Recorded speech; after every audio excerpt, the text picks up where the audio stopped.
I want to tell you a story. It may sound frightening at first, but believe me, something wonderful has happened to me.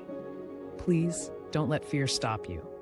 If you're here and reading this, perhaps this miracle can touch your life too. About a month ago, my grandfather passed away. The funeral was on a day when the heavens opened up, pouring rain that turned the ground muddy and treacherous. There I was, feeling the weight of grief as I said goodbye to my grandfather, the man who played a crucial role in my life. While my family and friends gathered around the casket, I needed a moment to process my emotions. So, I stepped aside. That's when I noticed him, the caretaker. Standing a respectful distance from the crowd, the young caretaker was drenched from head to toe. He looked strangely at home in that misery, with his thick, blonde beard framing a weary face. As I moved closer, I caught a whiff of a peculiar scent, like damp earth mixed with something sweet reminiscent of cinnamon in the air. I felt compelled to share my umbrella with him, offering a small act of kindness on such a dismal day. Observing the mourners, he had a thoughtful look on his face as he speculated about my relationship with my grandfather.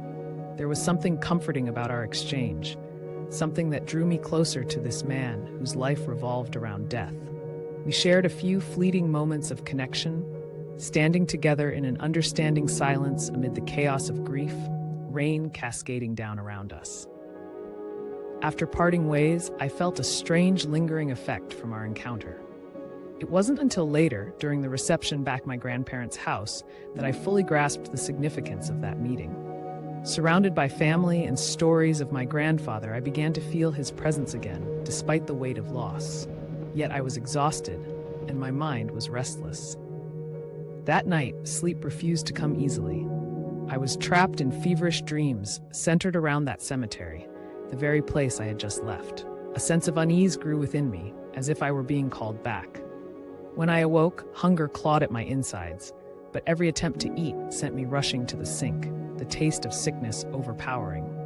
The world outside felt distorted, the smell from my fridge nearly unbearable. Days passed, and at the intersection of Elk and Monroe, I felt a magnetic pull towards the cemetery. I fought against it, but couldn't shake the desire to return to that comforting yet creepy place. One night, propelled by an insatiable hunger, I bent my will and found myself back there, standing at the gate, the scent of damp earth enveloping me. Suddenly, he was there, the caretaker, with a lantern illuminating his face in the dark. He beckoned me to follow him into a small workshop filled with a strange yet alluring aroma. It was a twisted sort of invitation. He offered me a feast like no other, laying out cuts of meat from the recently departed. The hunger overwhelmed my senses, and I surrendered. As I tasted that shocking meal, relief flooded through me. With each bite, I felt alive, almost revitalized, as if I had been awakened to a new existence. The caretaker shared wisdom and secrets about life, death, and the beauty of what I had become. I accepted his invitation to be his apprentice, and together we worked in the cemetery, serving those who mourn and becoming part of a community I never expected to find. Now, I'm there 6 days a week, surrounded by the stillness of the cemetery. It's a sweet, cool place where I help others in their time of sorrow.